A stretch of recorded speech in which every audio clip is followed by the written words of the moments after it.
नमस्कार, मैं हूं खुशबू पांडे। स्वागत है आपका हमारे खास कार्यक्रम जनता सरकार में, जिसमें हम बात करेंगे सत्ता के सिंहासन से लेकर जनता के सरोकार तक। साथ ही हम आपको बताएंगे प्रदेश सरकार की हर उस योजना के बारे में जिनका सीधा संबंध हरियाणा की जनता से है।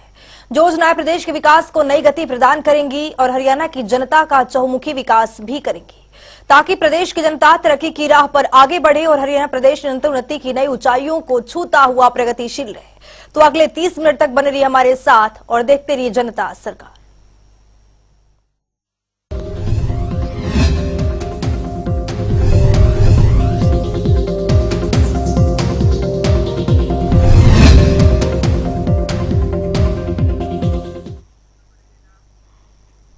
मुख्यमंत्री मनोहर लाल की अध्यक्षता में सोमवार को मंत्रिमंडल की बैठक हुई। बैठक में हरियाणा के शहरी स्थानीय निकायों में बीसीए के राजनीतिक आरक्षण अधिकारों को मंजूरी दी गई, तो वहीं हरियाणा पिछड़ा वर्ग आयोग की रिपोर्ट पर भी मुहर लगी है। देखिए।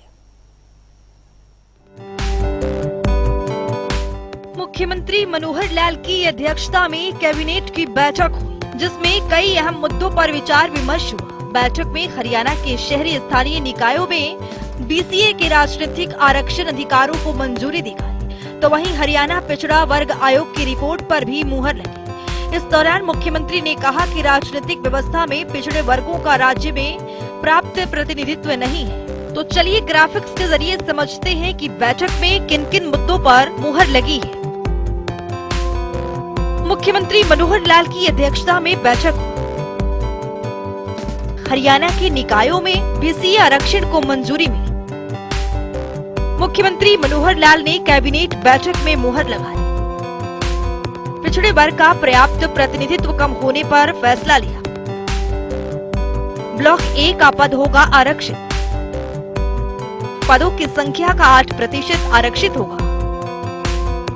पंजाब एवं हरियाणा उच्च न्यायालय के पूर्व न्यायाधीश सेवानिवृत्त न्यायमूर्ति दर्शन सिंह की अध्यक्षता में गठित आयोग ने पिछड़े वर्गों के नागरिकों के राजनीतिक पिछड़ेपन का आकलन करने के लिए गहन जांच की। आयोग ने पाया कि पिछड़ा वर्ग ब्लॉक ए बीसीए के लोगों को राजनीतिक सेटअप में पर्याप्त प्रतिनिधित्व न होने के कारण उन्हें शहरी स्थानीय निकायों में राजनीतिक आरक्षण प्रदान करने की आवश्यकता है।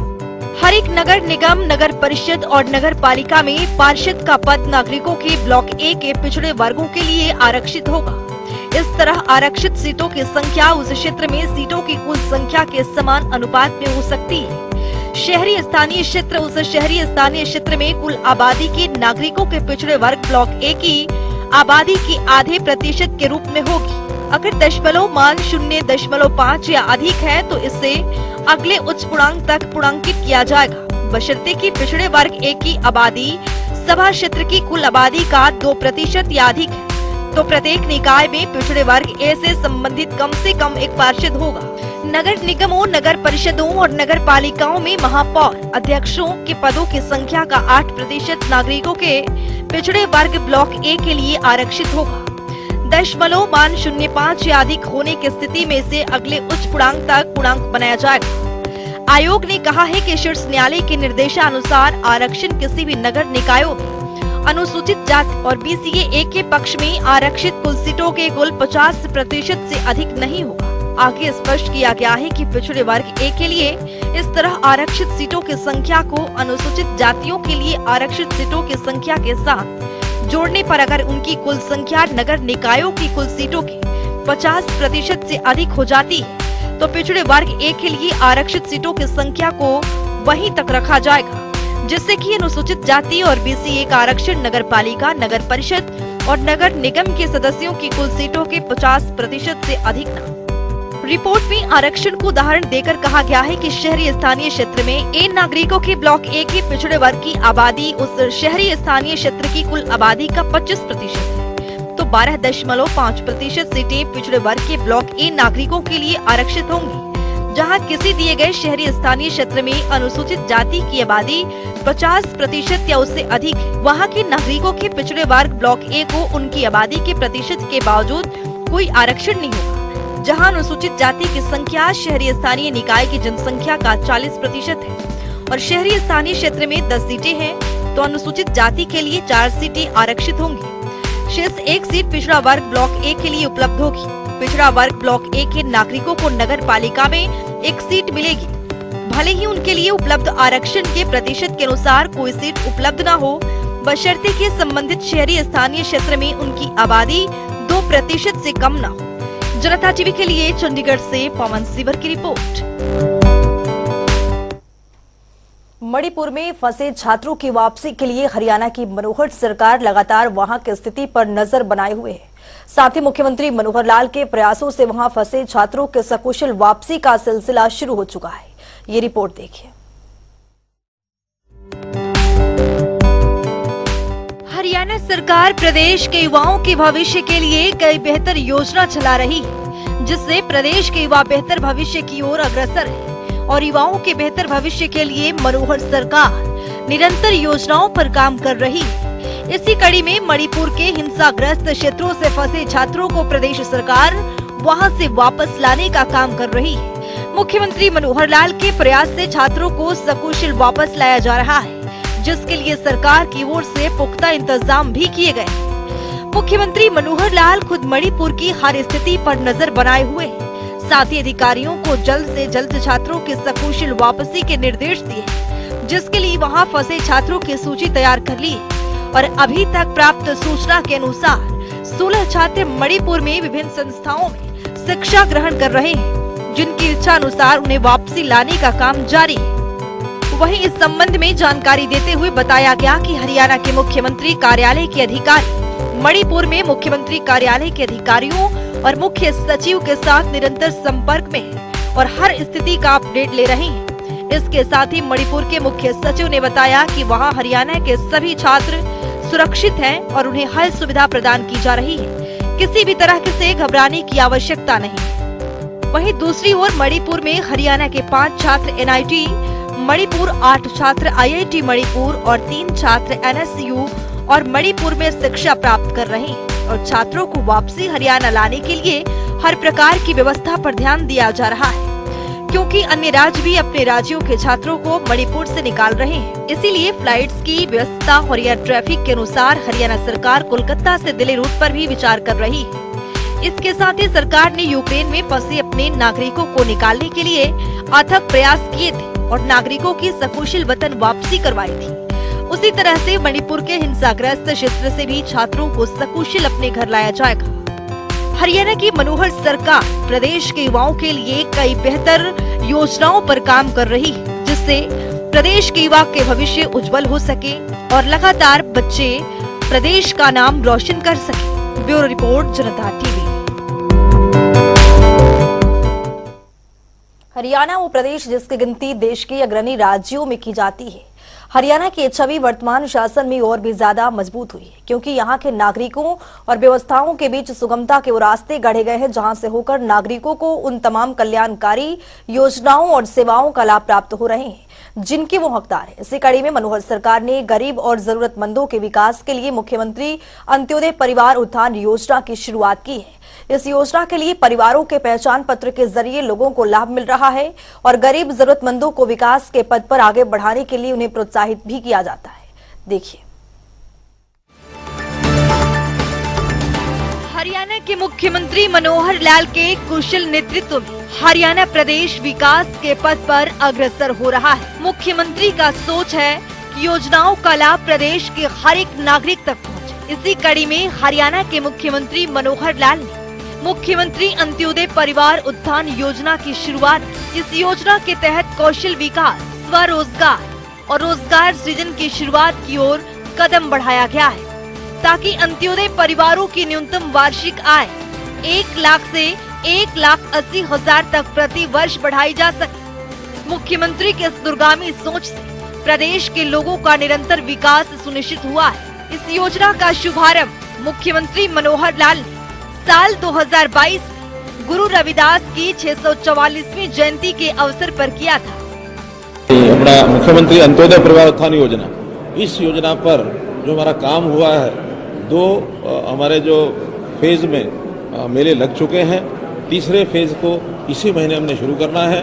जो 2 फेज के रिजल्ट्स हैं उसकी समीक्षा की गई है, क्योंकि कई हिस्सों में वो काम करना पड़ता है। मेले लगाना, परिवारों की पहचान करना और डिपार्टमेंट्स के माध्यम से उनको योजनाएं बताना, उसको अप्रूव करना, फिर बैंक से उनकी सहायता करवाना, बैंक के माध्यम से कितने लोगों को लोन मिलेगा, फिर उन्होंने डिस्बर्समेंट और डिस्बर्समेंट के बाद भी वो लोग अपना उचित काम कर सकें, तो ऐसे डिपार्टमेंट की ओर से उनके ऊपर एक ऐसी टीम, संरक्षकों की टीम हम लगाते हैं ताकि जिस काम के लिए किसी व्यक्ति ने पैसा लिया है उसका ठीक उपयोग करे और अपनी आय बढ़ाए।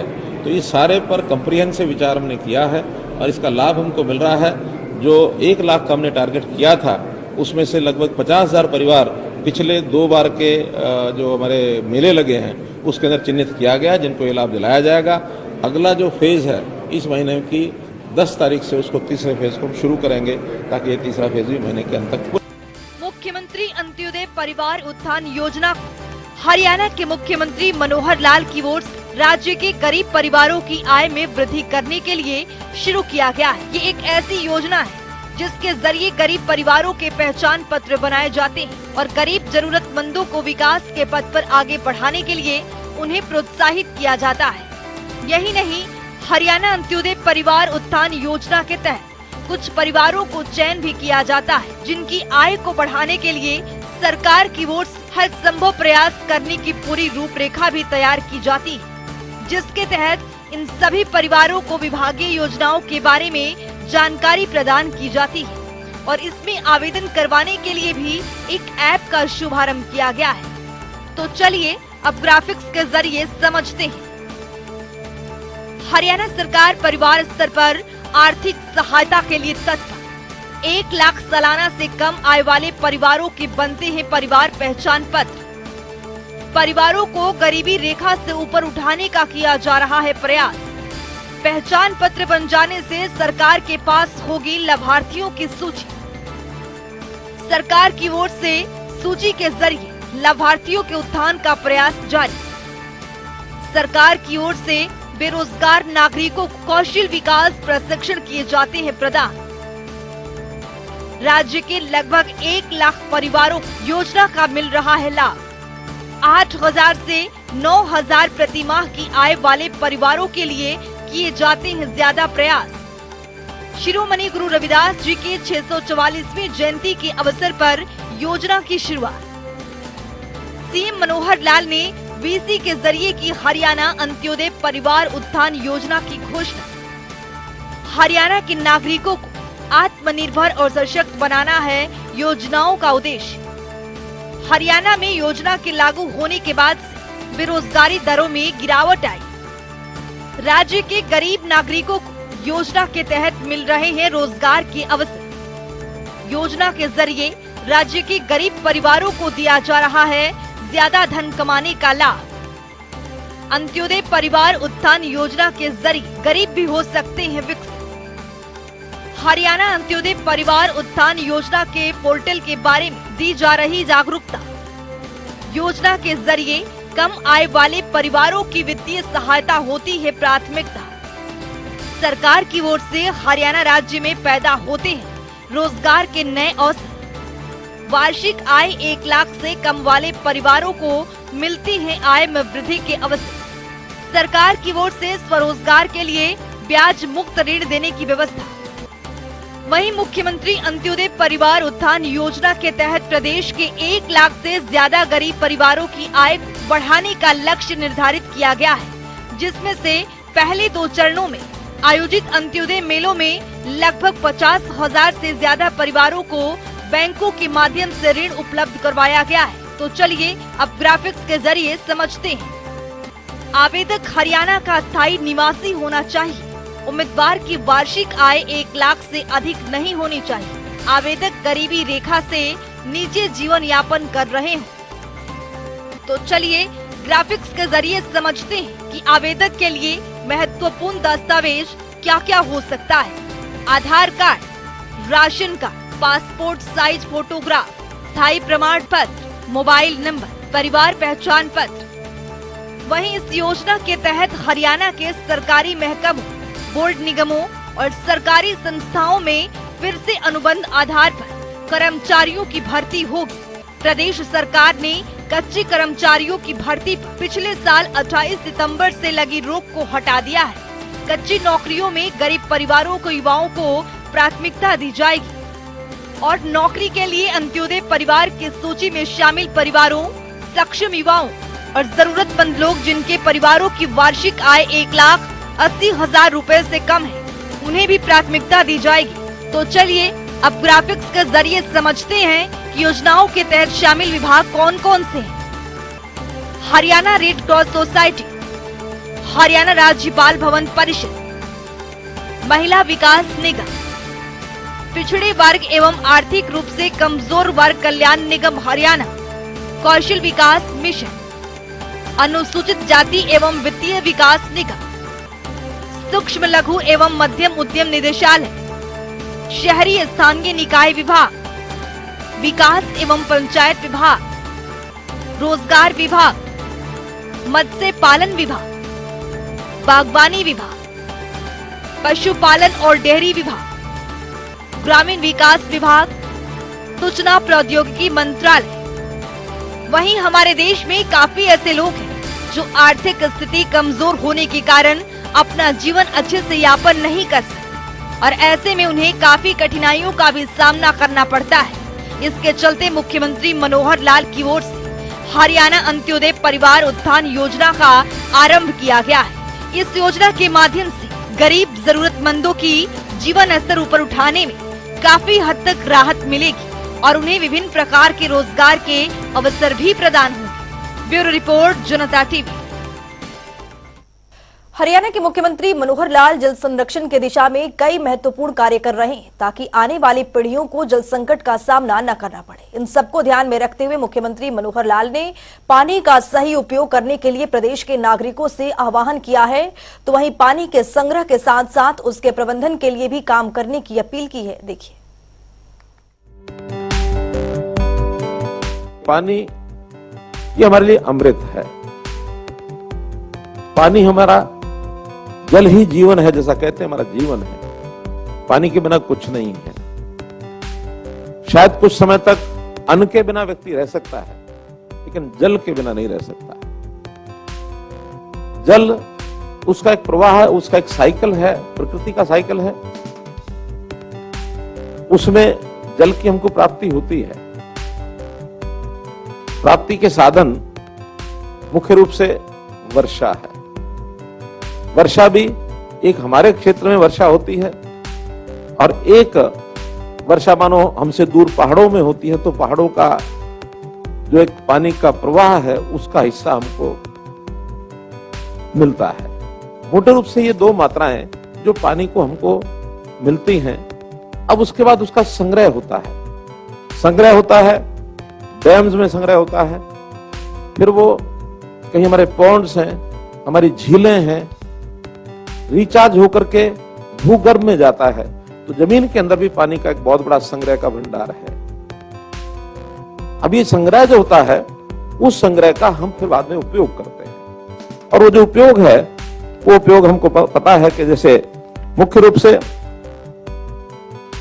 पीने के लिए हम पानी का उपयोग करते हैं, खेती सिंचाई के लिए करते हैं, उद्योग के लिए करते हैं, और अन्य हमारी जितनी आवश्यकताएं हैं उन आवश्यकताओं के लिए हम करते हैं। संयोग ऐसा है कि पीने का तो हर एक जीव को पानी चाहिए, चाहे मनुष्य है, चाहे पशु है, कोई भी जानवर है, पक्षी है, हर छोटा बड़ा जीव उसको पानी पीने के लिए चाहिए।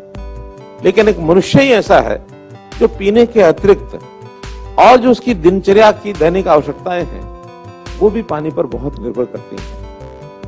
हम स्नान भी करते हैं, हम कपड़े भी धोएंगे, हम वॉशरूम जाएंगे, वहां भी पानी की आवश्यकता होगी, हम अपना घर का फर्श भी साफ करेंगे, हम अपनी गाड़ी भी धोएंगे, हम अपने उद्योग में पानी ले जाएंगे। अब पानी की आवश्यकता पूर्ति करनी पड़ेगी। घर घर, हर घर जल, नल से जल, एक अभियान चलाया है।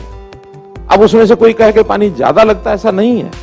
देखा जाए तो अगर सिस्टम कारगर हो गया तो उससे पानी बचेगा, क्योंकि जितने भी इससे पहले पानी का जो गांव में हम लगाते हैं, उसकी जो पोस्ट लगती है अलग से, उसके अंदर पानी अंधाधुंध चलता है, बिना रोक टोक के चलता है, नालियां भरी रहती हैं। गांव के अंदर तो पानी को चलाने के लिए नीचे भी खींचो या अपने वाटर वर्क से लाओ, जितना पानी है बहा दो, शाम को खाली करो, फिर भरो उसको। लेकिन उसका उपयोग करने के लिए अगर हमने हर घर नल से जल अगर ये किया है, तो पानी का उपयोग जितना उतना ही वो करेगा परिवार का आदमी। तो ऐसा इसका उपयोग भी हमको चेक करना पड़ेगा। पानी का उपयोग करने के लिए अगर भूमि ठीक नहीं है तो भी हमको कठिनाई होगी। कई जगह वाटर लॉगिंग हो गया है।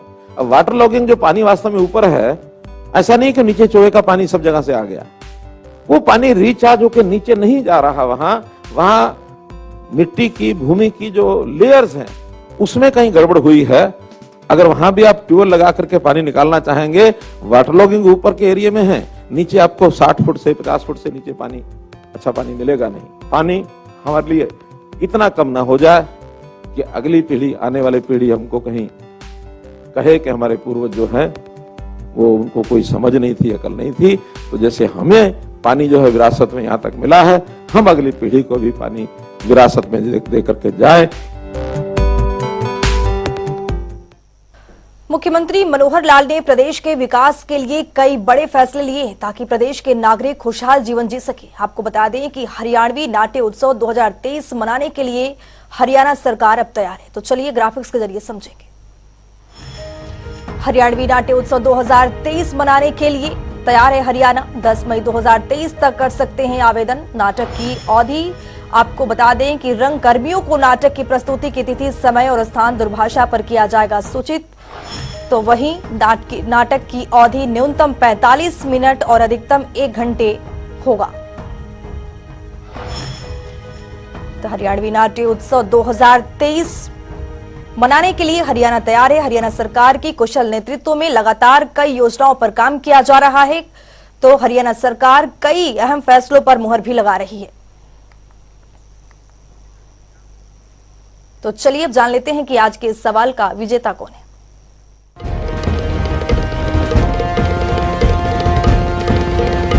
तो बात अब आज के विजेता की। जैसा कि आप जानते हैं, हर रोज एक नया सवाल पूछते हैं। सही जवाब देने वाले के नाम और तस्वीर अपने टेलीविजन स्क्रीन पर दिखाते हैं, साथ ही उसको उपहार भी देते हैं। तो चलिए अब जान लेते हैं कि कल का हमारा सवाल क्या था और कौन है इसका विजेता। कल का हमारा सवाल था, हरियाणा में जल जीवन मिशन योजना की शुरुआत कब हुई थी? इसका सही जवाब है डी, 15 अगस्त 2019। ढेरों जवाब आए, लेकिन आज के हमारे विजेता हैं गुरुग्राम से आदित्य शर्मा। आदित्य, आपको बहुत बहुत बधाई। तो फिर पूछेंगे आज का सवाल, देखते रहिए जनता टीवी।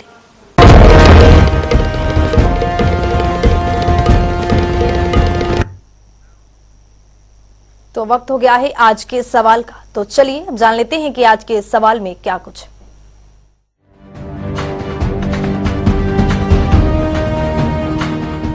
हर रोज की तरह हाजिर हूं आज का सवाल लेकर। जैसा कि आप जानते हैं, हर रोज एक नया सवाल पूछते हैं। सही जवाब देने वाले के नाम और तस्वीर अपने टेलीविजन स्क्रीन पर दिखाते हैं, साथ ही उसको उपहार भी देते हैं। तो चलिए नजर डालते हैं आज के सवाल। मुख्यमंत्री विवाह शगुन योजना के तहत हरियाणा सरकार बेटी के कन्यादान के लिए कितनी राशि देती है?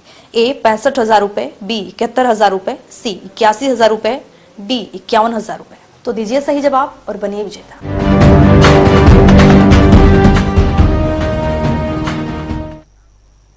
तो इस खास कार्यक्रम के जरिए हमारा मुख्य उद्देश्य है हरियाणा सरकार की कल्याणकारी योजनाओं की जानकारी और उसका लाभ प्रदेश के हर एक नागरिक तक पहुंचाना है। क्योंकि जब प्रदेश के हर एक नागरिक समृद्ध और खुशहाल होगा, तभी प्रदेश विकास के पथ पर आगे बढ़ेगा। हमारे खास कार्यक्रम जनता सरकार में आज के लिए इतना ही। नमस्कार।